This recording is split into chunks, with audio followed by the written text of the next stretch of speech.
We're going to have a bit of an anti-tank block and anti-tank defence day today, and here we are in Ling in North Norfolk again. And these blocks here, I'd imagine at some point would have been used to block the road.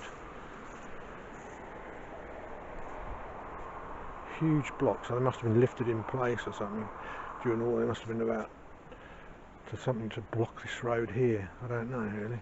Beautiful little place down here, very scenic. I'll show you some more pictures in a minute. But yeah, there they are. 4 or 5 of them. They're obviously discarded, they're too big to just ditch after the war, so I just left them here.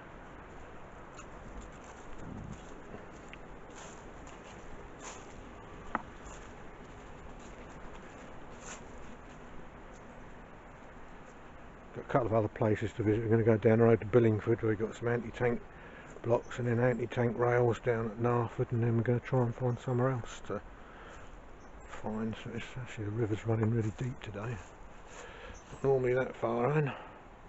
So yeah, great big concrete blocks. People don't know what they are for when they look at them, but World War II again. We'll look around, the river's running really high like I said because we've had so much rain. It's actually flooded up there. So yeah, nice little area, pretty quiet. Out with Tony again as he is there.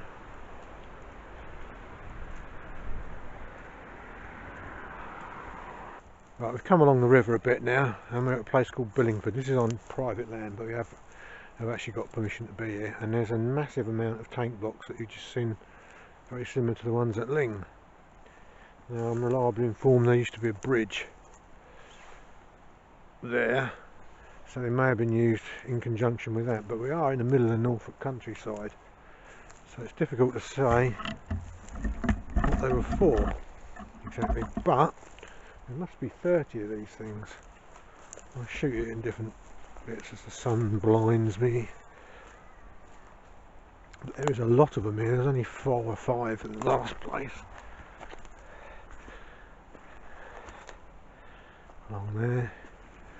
They would have been called anti-tank blocks, so they obviously had a near here. If you look over there in the distance there, up there on the top is a hangar, and that during the war was RAF Swanton Morley, so that could possibly be in connection with that as a kind of airfield protection.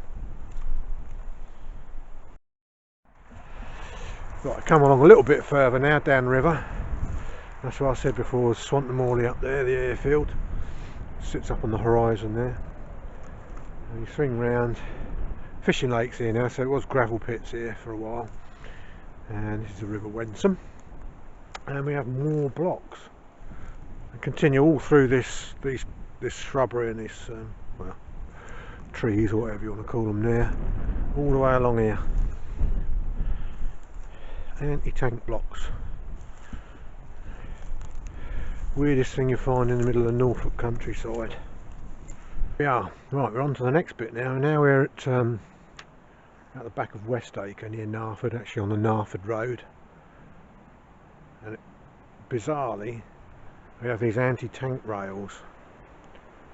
There's loads of them here, so whether they've been dumped here from somewhere else, I don't know, because we are once again in the middle of nowhere.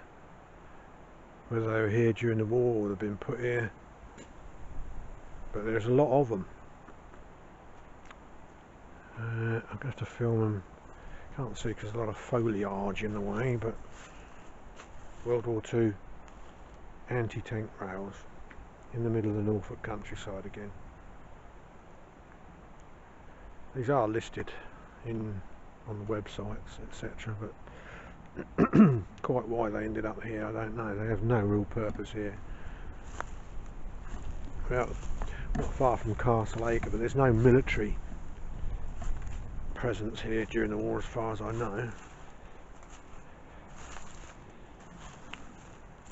So they're dotted all over the place. Crazy.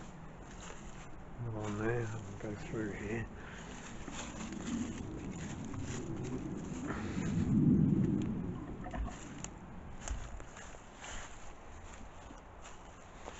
I think probably put here after the war perhaps, but I really don't know. It's just a strange place to find them.